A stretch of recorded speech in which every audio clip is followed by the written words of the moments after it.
दोस्तों, माता पिता बनना हर कपल के लिए एक सुखद अनुभव होता है। साथ ही आने वाले बच्चे को लेकर उनमें उत्सुकता रहती है कि यह लड़का आएगा या लड़की आएगी। हमारे देश के अंदर जन्म से पहले लिंग का पता लगाना बिल्कुल बैन है और यह कानूनी जुर्म है। यदि कोई ऐसा करते हुए पाया जाता है तो पता करने वाले के साथ साथ माता पिता या जो भी लिंग पर जांच करवा रहा है उसको भी जेल हो सकती है। दोस्तों, यूट्यूब पर आपको कई ऐसे वीडियो मिल जाएंगे जो दावा करते हैं कि कुछ तरीकों के द्वारा जन्म से पहले लड़का या लड़की का पता लगा सकते हैं। तो आज के इस वीडियो में हम उन्हीं दावों के बारे में बात करेंगे कि ये कितने सत्य हैं, इनके पीछे कोई वैज्ञानिक आधार है भी या नहीं, या सिर्फ ये कोरी बातें हैं। दोस्तों, अभी तक आपने चैनल को सब्सक्राइब नहीं किया तो कर ले, ताकि हेल्थ से जुड़ी हुई जानकारी जो है वो आपको मिलती रहे। सबसे पहले हम बात करते हैं एक माचिस की तीली वाला टेस्ट। यूट्यूब पे इस पर बहुत सारे वीडियो बने हुए हैं। इस टेस्ट के अंदर गर्भवती महिला जो है उसके सुबह का पहला यूरिन लिया जाता है और उसमें माचिस की तीली को डुबाया जाता है और उसके बाद तीली जो है उसको जलाने की कोशिश की जाती है। यदि तीली जो है वो नहीं जलती तो लड़की होने का दावा किया जाता है, जबकि यदि जल जाती है तो लड़का होने का दावा किया जाता है। इसमें जो तर्क देते हैं वो ये देते हैं कि यदि महिला जो है उसके लड़का है तो उसकी यूरिन के अंदर एसिड जो है वो ज़्यादा होगा और माचिस की तीली जो है उस पर लगा हुआ बारूद उस एसिड के साथ क्रिया करेगा, जिसके कारण से वह जल जाएगी। अब बात करते हैं इस दावे के वैज्ञानिक आधार की। तो सबसे पहले बात करते हैं कि महिला जो है उसके यूरिन का एसिडिक होना, उसकी डाइट, शरीर में पानी की मात्रा या महिला के अंदर यूरिनरी ट्रैक इन्फेक्शन जो है उसके कारण से हो सकता है। इसका लड़का या लड़की से होने का कोई भी प्रमाण नहीं है, या यूँ कह सकते हैं कि लड़का या लड़की के होने से महिला के यूरिन में कोई भी फर्क नहीं पड़ता है। और एक बात, तीली का जलना अगर बात करते हैं तो बारूद यदि पूरी तरह से भीगा हुआ नहीं है तो इस कारण से संयोगवश भी तीली जो है वो जल सकती है, ना कि गर्भ में लड़का है उसके कारण से तीली जल सकती है। तो इस तरीके का कोई वैज्ञानिक आधार नहीं है या पूरी तरह से फर्जी है। दूसरा जो तरीका होता है दोस्तों, जिस पर बहुत सारे यूट्यूबर दावा करते हैं, वो है बेकिंग सोडा जेंडर टेस्ट। दोस्तों, इस तरीके में प्रेग्नेंट महिला जो है उसके सुबह का पहला यूरिन जो है वो लिया जाता है और उसमें बेकिंग सोडा जो है वो डालते हैं। अगर उसमें झाग आ जाता है तो ऐसा दावा करते हैं कि वह लड़का है और यदि कुछ भी नहीं होता है तो लड़की है। अब बात करते हैं इसमें झाग जो है वो आने के वैज्ञानिक कारण की। तो यदि यूरिन जो है वो एसिडिक है तो बेकिंग सोडा के साथ उसकी रासायनिक क्रिया होती है और उसके कारण से झाग या बुलबुले उठते हैं। बात करते हैं गर्भ में पल रहे लड़का या लड़की जो है उससे इस टेस्ट का संबंध। तो ऐसा दावा करते हैं कि महिला का यूरिन जो होता है वो यदि गर्भ में लड़का है तो एसिडिक होता है और उस कारण से झाग आते हैं, जबकि महिला का यूरिन जो है वो एसिडिक होना कभी कभी सामान्य हो सकता है। महिला के यूरिन के एसिडिक होने के कारणों के बारे में हम पहले ही बात कर चुके हैं।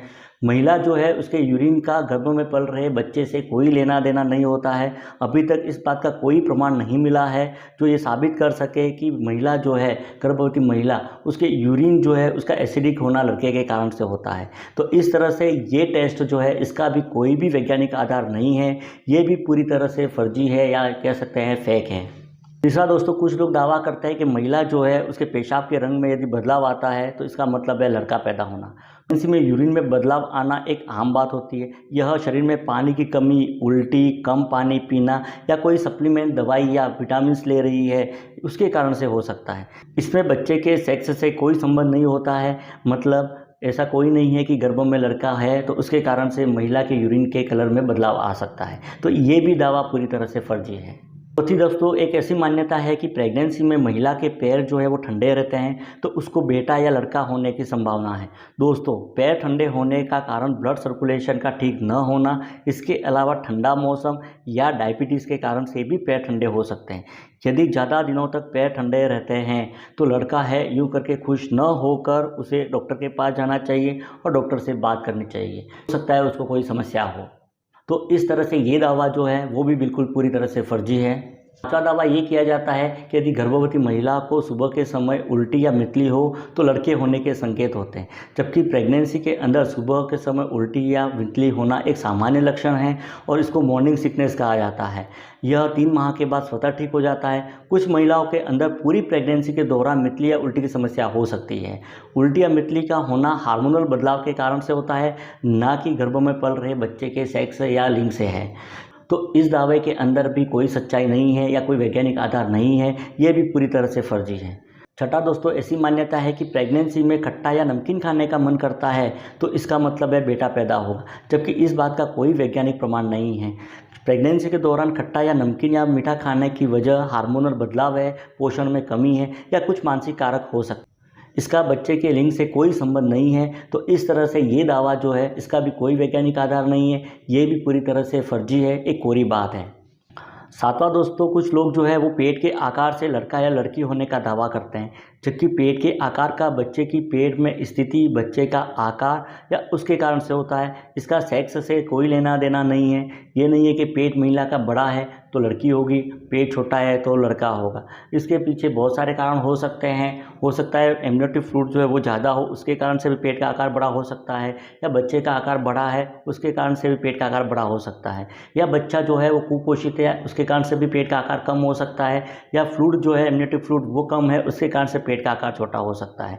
पेट के आकार का बच्चे के सेक्स से कोई लेना देना नहीं है, इसका भी कोई वैज्ञानिक आधार नहीं है। ये दावा भी पूरी तरह से फर्जी है। एक दोस्तों ऐसा दावा है कि पेट में लड़का होने पर बाईं तरफ की ब्रेस्ट की तुलना में दाईं ब्रेस्ट का साइज जो है वो बढ़ जाता है, जबकि दोस्तों गर्भावस्था में हार्मोनल बदलाव के कारण से ब्रेस्ट जो है उसके ऊतकों में बदलाव आता है और इस दौरान ब्रेस्ट जो है वो दूध बनाने के लिए तैयार होते हैं और उसके कारण से ब्रेस्ट में सूजन आ जाती है। इस बात का कोई प्रमाण नहीं है कि पेट में लड़का होने पर ब्रेस्ट जो है उसके अंदर कोई बदलाव आता है। तो इस तरह से ये दावा जो है वो भी पूरी तरह से फर्जी है। तो दोस्तों अभी तक बताए हुए सभी तरीके जो है उसमें कोई वैज्ञानिक आधार नहीं है। इसका मतलब यह सभी तरीके जो है वो फर्जी है। ये केवल मनोरंजन के लिए ही आप इसको काम में ले सकते हैं। गर्भ में पता लगाने के सही तरीके जो है वो सिर्फ 4 ही है। एक तो है अल्ट्रासाउंड या सोनोग्राफी, एक होता है डीएनए ब्लड टेस्ट, एक एम्नियोसेंटेसिस और एक कोरियोनिक विलाई सैंपलिंग। ये तरीके सिर्फ विशेषज्ञ जो है उसके द्वारा ही किए जाते हैं। इसके अलावा कोई दूसरा तरीका नहीं है जिससे आपको जन्म से पूर्व लिंग का पता लग जाए। यदि कोई दावा करता है तो वो सिर्फ आपको मूर्ख बना रहा है या आपसे पैसे ऐंठने की कोशिश कर रहा है। भारत में जन्म से पहले किसी भी तरीके से लिंग का पता लगाना पूरी तरह से बैन है या बंद है। लड़का या लड़की का होना ईश्वर की देन है। जन्म से पूर्व बच्चे के लिंग को लेकर तनाव में रहने से माँ तथा बच्चे के लिए नुकसानदायी हो सकता है। वीडियो का उद्देश्य किसी तरह के लिंग भेद को बढ़ावा देना नहीं है, इसका उद्देश्य केवल जागरूकता लाना है। वीडियो अच्छा लगा तो लाइक कर देना और वीडियो देखने के लिए चैनल को सब्सक्राइब कीजिए। Thank you.